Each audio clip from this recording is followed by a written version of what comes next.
कहानी शुरू होती है एक ऐसे योद्धा की जिसकी वीरता और दानवीरता की गाथा आज भी हमारे दिलों में गूंजती है। कर्ण, महाभारत का वो पात्र जो जन्म से ही संघर्ष करता रहा, फिर भी अपने आदर्शों पर अडिग रहा। उसकी कहानी सिर्फ एक योद्धा की नहीं, बल्कि एक इंसान की है जो समाज के तानों और अपमान के बावजूद भी अपनी मानवता नहीं भूला। आइए चलते हैं उस युग में जहां धर्म और अधर्म के बीच एक महान योद्धा का जीवन बीता। सूर्य की पहली किरण के साथ ही गंगा के तट पर एक नवजात शिशु तैर रहा था।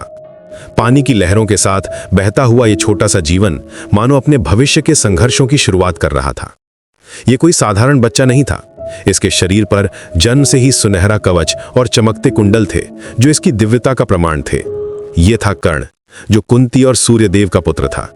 लेकिन समाज की नजरों से बचने के लिए, अपनी इज्जत और मान सम्मान बचाने के लिए कुंती ने अपने इस पहले पुत्र को गंगा में बहा दिया था।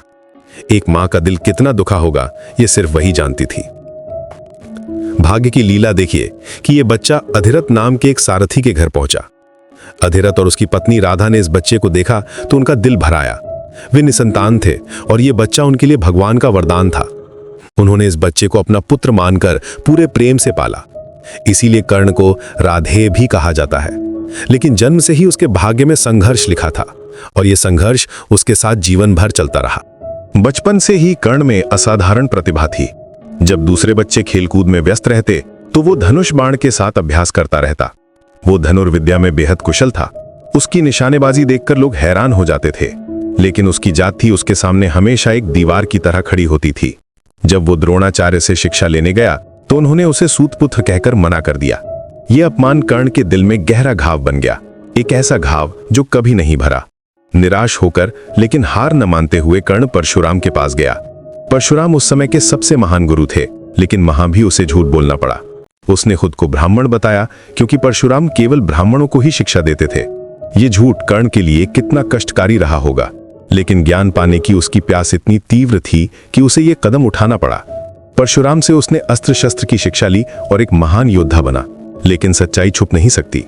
एक दिन जब परशुराम कर्ण की गोद में सिर रखकर सो रहे थे तो एक कीड़े ने कर्ण की जांघ में काट लिया। खून बहने लगा, दर्द असहनीय था। लेकिन कर्ण ने हिलने तक की हिम्मत नहीं की क्योंकि वो नहीं चाहता था कि उसके गुरु की नींद टूटे। ये था कर्ण का चरित्र, दूसरों के लिए अपना दुख सहना। जब परशुराम की आंख खुली और उन्होंने खून देखा तो वे तुरंत समझ गए कि ये कोई ब्राह्मण नहीं है, क्योंकि ब्राह्मण इतना दर्द सह नहीं सकता। क्रोध में आकर उन्होंने कर्ण को श्राप दिया कि जरूरत के समय वो अपनी विद्या भूल जाएगा। कर्ण के जीवन में एक और महत्वपूर्ण मोड़ आया जब हस्तिनापुर में रंगभूमि का आयोजन हुआ। यहाँ सभी राजकुमार अपनी कलाओं का प्रदर्शन कर रहे थे। पूरी सभा में उत्सव का माहौल था। अर्जुन के धनुर्विद्या प्रदर्शन के बाद जब सब लोग उसकी तारीफ कर रहे थे, अचानक कर्ण प्रकट हुआ। उसकी उपस्थिति में एक अलग ही तेज था।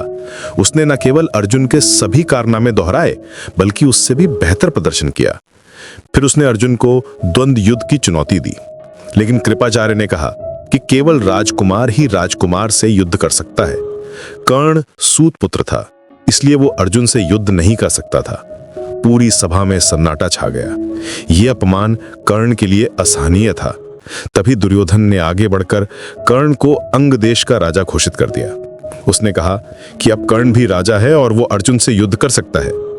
इस एक कृत्य से दुर्योधन ने कर्ण का दिल जीत लिया और कर्ण ने जीवन भर उसका साथ निभाया। कर्ण की दानवीरता की कहानियां भी अद्भुत हैं। वो इतना दानी था कि कोई भी उसके पास से खाली हाथ नहीं जाता था।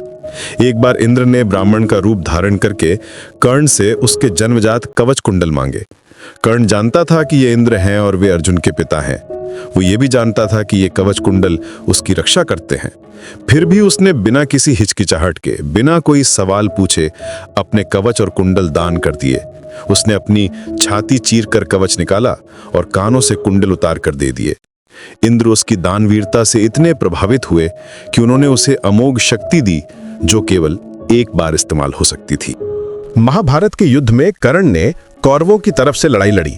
वो जानता था कि पांडव उसके भाई हैं क्योंकि युद्ध से पहले कुंती ने उसे सच्चाई बताई थी। कुंती ने उससे कहा था कि वो उसका बेटा है और पांडवों का बड़ा भाई है। लेकिन दुर्योधन की मित्रता और कृतज्ञता के कारण, जिसने उसे सम्मान दिया था जब पूरी दुनिया उसे नीचा दिखाती थी, उसने कौरवों का साथ नहीं छोड़ा। युद्ध के दौरान कर्ण ने अपनी अमोघ शक्ति घटोत्कच पर इस्तेमाल की, जो कृष्ण की योजना का हिस्सा था। इससे अर्जुन बच गया। युद्ध के 17वें दिन कर्ण और अर्जुन के बीच महान युद्ध हुआ। दोनों योद्धा अपनी पूरी शक्ति से लड़ रहे थे। युद्ध के दौरान कर्ण के रथ का पहिया जमीन में धंस गया। जब वो उसे निकालने के लिए नीचे उतरा तो अर्जुन ने उस पर बाण चलाया। कर्ण ने कहा कि यह धर्म के विरुद्ध है, निहत्थे पर हमला करना अधर्म है। लेकिन कृष्ण ने अर्जुन को याद दिलाया कि कर्ण ने भी अभिमन्यु की हत्या में अधर्म किया था। इस तरह महान योद्धा कर्ण का अंत हुआ।